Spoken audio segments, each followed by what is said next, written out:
Title: Update 5 Former Spouse Pleads for Reconciliation After Infidelity. From my perspective, the only solution was to end the marriage. I wasn't about to engage in a battle unprepared. This woman really wanted to enjoy herself at my expense, only to end up with another man while I waited by the phone for her call or text. I just sat there thinking, there are some truly deceitful people in this world. Hi everybody! I'm leading a goal of 100,000 subscribers by the end of the year, and I truly believe we can achieve it together. So if you could hit that subscribe button, it would really mean a lot to me. If you haven't been following this story or missed previous updates, you can find them in the playlist linked here and also in the description. He's back with another update, so let's dive right in. He begins with, "Here's another update, more of a backstory than anything else." I can appreciate that, and it seems he's also addressing some of the comments he's received. So let's proceed. Retreat, regroup, and recover. Update number 8. He starts off by saying, "I've noticed some misunderstandings in the comments regarding details of events in my story, as well as a few attempts to criticize me. So, this will be more of a backstory than an update. I first noticed changes in my soon-to-be ex-wife's behavior about 15 months before I hired a private investigator. Some have called me slow-witted for not recognizing her infidelity immediately, ignoring obvious red flags, etc. In reality, I discussed this with her within a week of noticing the behavior change. I didn't accuse her of anything, nor did I have specific suspicions, even though I was aware that infidelity could be involved. She told me she was experiencing work-related stress for many of the same reasons her colleagues were stressed, and she was spending time with them, commiserating and having a few drinks at a bar near work. In fact, I picked her up from the bar and drove her home on several occasions. When the behavior continued, I developed a strategy to uncover its causes. If she was truly unwinding socially, then I expected her to return to her normal behavior, quit her job, seek counseling, or find another remedy to her work-related problems. If the other remedy turned out to be infidelity, I decided to let her feel secure in her cheating so that, in time, evidence of her unfaithfulness would be both abundant and undeniable. It didn't matter to me whether she was with Melvin once or 50 times. The damage was done. My fishing trip coincided with no change in her behavior, so I hired the private investigator at that point, knowing she would have more freedom during my absence. I never considered forgiveness, heart-to-heart talks, counseling, or third-party intervention of any kind other than through my lawyer. For me, the only solution was divorce, and I wasn't going to enter a battle unprepared. That's pretty much how it unfolded. They became careless, and my PI caught her in the act. No pity parties, no hand-wringing, just the cold facts and appropriate next steps. Some commenters thought she was aware of the PI's surveillance. When I presented some of the evidence to her, she was shocked. She asked how I obtained the videos and messaging transcripts. I told her about the surveillance, and she claimed she had no idea she was being watched. I asked her why she confessed the day I returned from my fishing trip, a delightful bit of irony there, and she said she was struck by how foolish, wrong, and dangerous her cheating was and how much she missed me when I was gone. So she sent Melvin on his way and wanted to come clean with me. I asked her, "Did you think you could win me back with a bottle of single malt?" She said she had much more planned, mainly to ease her guilt over wronging me and to show me how important I was to her, but realized that she had already sealed her fate.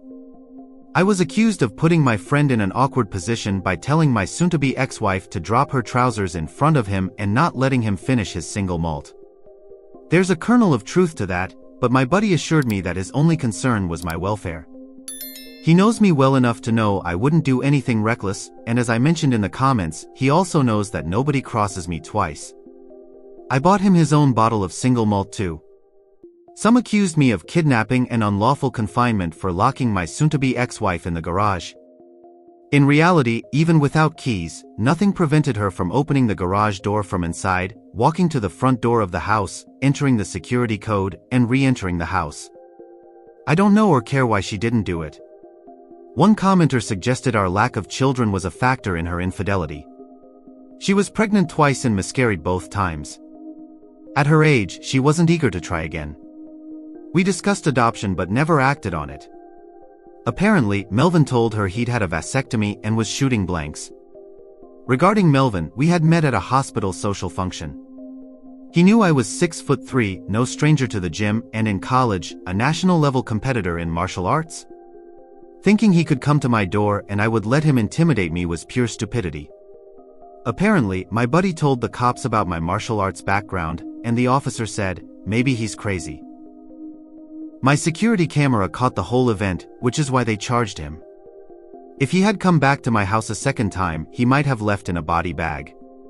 One commenter called me a rich jerk, apparently because I can afford a private investigator and a divorce lawyer and enjoy a good single malt. My dad is well off now, but when I was in college, his businesses were just starting up, and I went through college and grad school on scholarships and by working various jobs, fast food, construction, you name it. My partners and I built our business without any capitalization from family. So if that makes me a rich jerk, then I want to ask that commenter what privilege I had that he didn't. My dad taught me never to argue with a fool because he'll drag you down to his level, so I'll leave it at that. My dad bought his house for his retirement with my mom. He lives in a 3-bedroom condo, which he claims is too big for him alone since my mom passed away.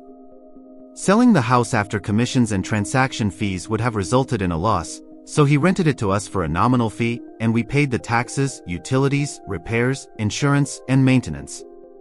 I'm guessing that commenter is a poor jerk because of his own lack of accomplishments.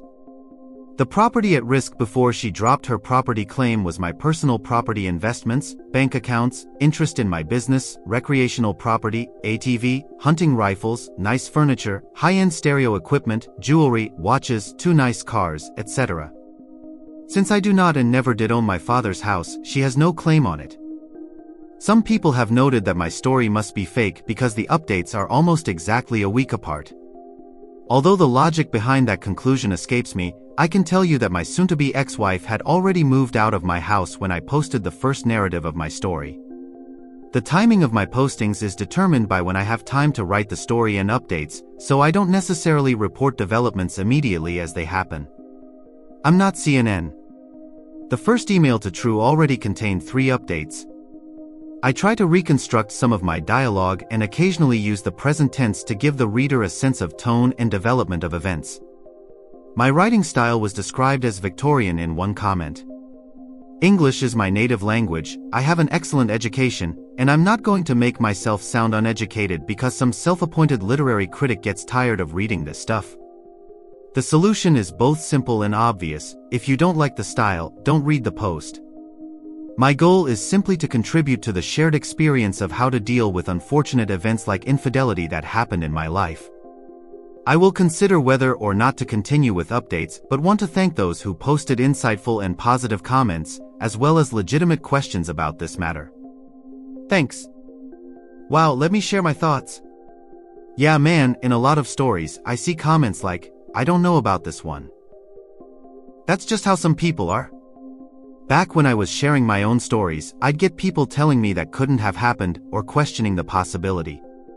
Well, if this is true and it happened, so when I read these stories, I'm like, yeah, some of this stuff happened to me, not divorce, not this story specifically, but it's like, I don't see why that wouldn't happen. Now, there are a ton of stories I haven't covered because I flat out didn't believe them, they were over the top, whether from Reddit or an email. But you guys have a right to your opinion. If that's how you feel, that's how you feel, it is what it is. But I appreciate the backstory.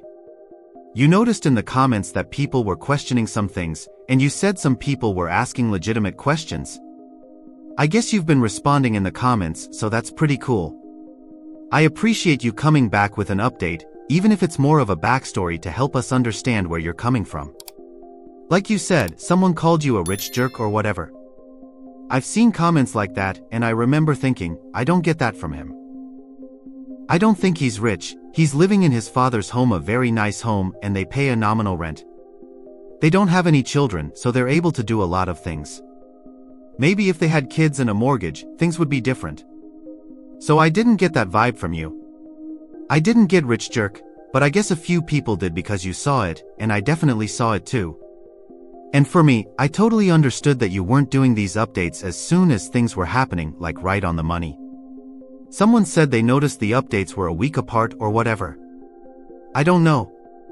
Here's my thing, I still have a lot of your old emails to get through, there's still a ton of emails, and new ones are coming in.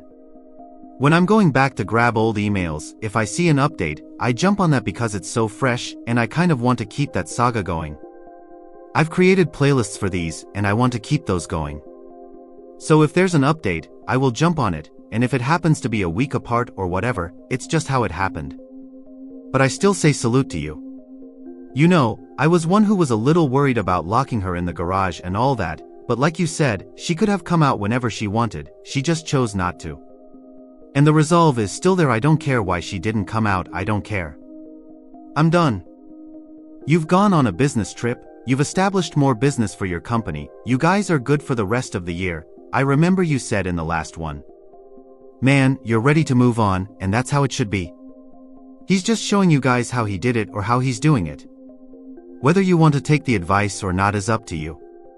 It's a different approach, a lot of guys don't, you know. I've read a ton of stories where they were going through a divorce, and he went back, she convinced him that she would change. This guy is not taking his foot off the gas, he's not. I appreciate it, I'm going to be honest, I appreciate it. So guys, how do you feel about this update? If you were one who left comments about, you know, maybe you didn't like his story specifically or whatever it was, or if you loved the story, leave a comment. What do you think about this update? What do you think about this backstory? Does it help you understand the story better? I appreciate it, I like it, I think it was great. Thanks for the update/backstory, I really appreciate it. Like you said, you're going to figure out if you want to send in updates again. It's up to you, man. If you want to send in updates, I'll jump on it. If you don't, guys, this will be in a playlist, and you can enjoy it from the beginning to the last update, whatever he feels like doing. If he wants to send it in, go ahead and send it in. But guys, let me know what you think about this in the comments. This is email 1 update, and let's go ahead and check out another email. This is email number 2, let's go ahead and check it out. Subject, find a way to pay your bill, we'll be outside. He begins with, what's up, lessons from life? I love the YouTube channel and have probably seen just about every video. My story dates back a few months ago. My cousin hit me up and told me that this girl he was cool with and some of her friends wanted us to stop by this bar they were at and hang out. When we got to the bar, I couldn't help but notice they'd been drinking quite a bit, and you know how drunk women can be.